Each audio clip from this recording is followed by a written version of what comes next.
Assalamualaikum warahmatullahi wabarakatuh.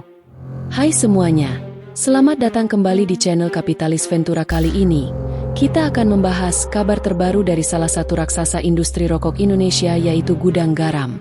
Apa penyebab pendapatan mereka menurun? Yuk, kita kupas tuntas. PT Gudang Garam Tbk, perusahaan rokok yang telah berdiri sejak tahun 1958, baru-baru ini melaporkan penurunan pendapatan yang cukup signifikan. Di tengah tekanan ekonomi dan regulasi yang semakin ketat, angka penjualannya terus merosot. Laporan keuangan Gudang Garam tahun 2024 menunjukkan penurunan laba bersih yang signifikan. Laba bersih anjlok 81% menjadi 981 miliar rupiah dari 5,3 triliun rupiah pada tahun sebelumnya. Penurunan ini sejalan dengan penurunan pendapatan perusahaan sebesar 17%, dari 119 triliun rupiah menjadi 99 triliun rupiah. Berikut beberapa poin penting terkait laporan keuangan Gudang Garam tahun 2024. Laba bersih menurun. Laba bersih Gudang Garam turun drastis menjadi 981 miliar rupiah dari 5,3 triliun rupiah pada tahun sebelumnya. Pendapatan menurun. Pendapatan perusahaan juga mengalami penurunan sebesar 17%, dari 119 triliun rupiah menjadi 99 triliun rupiah. Ekspor menurun. Penjualan ekspor pada tahun 2024 tercatat turun 12,1% dari tahun sebelumnya, menurut laporan keuangan perusahaan CNBC Indonesia. Penjualan lokal menurun. Penjualan domestik juga mengalami penurunan sebesar 17,1% dibandingkan tahun sebelumnya.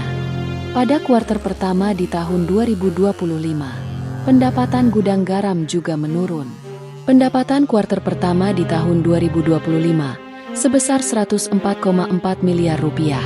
Menurun bila dibandingkan dengan periode yang sama di tahun 2024 sebesar 595,6 miliar rupiah. Dengan demikian, laba bersih per saham setara dengan Rp54,96 per lembar. Lalu, apa penyebab utama penurunan ini? Kenaikan cukai rokok. Kenaikan cukai rokok.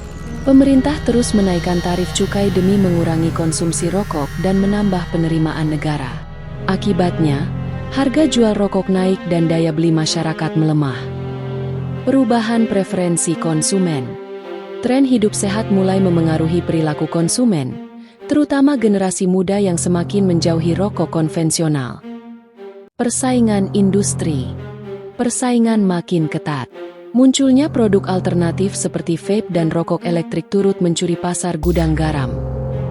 Lalu apa langkah Gudang Garam untuk mengantisipasi menurunnya pendapatan? Gudang Garam tidak tinggal diam. Perusahaan ini mulai melakukan diversifikasi usaha, termasuk investasi di sektor infrastruktur dan energi melalui proyek bandara dan pembangkit listrik. Namun, apakah langkah ini cukup untuk menahan laju penurunan? Hanya waktu yang bisa menjawab. Bagaimana menurut kalian? Apakah Gudang Garam bisa bangkit kembali? Tulis pendapat kalian di kolom komentar. Jangan lupa like, subscribe, dan aktifkan lonceng notifikasi untuk update video terbaru dari kami. Sekian dari Kapitalis Ventura. Wassalamualaikum warahmatullahi wabarakatuh.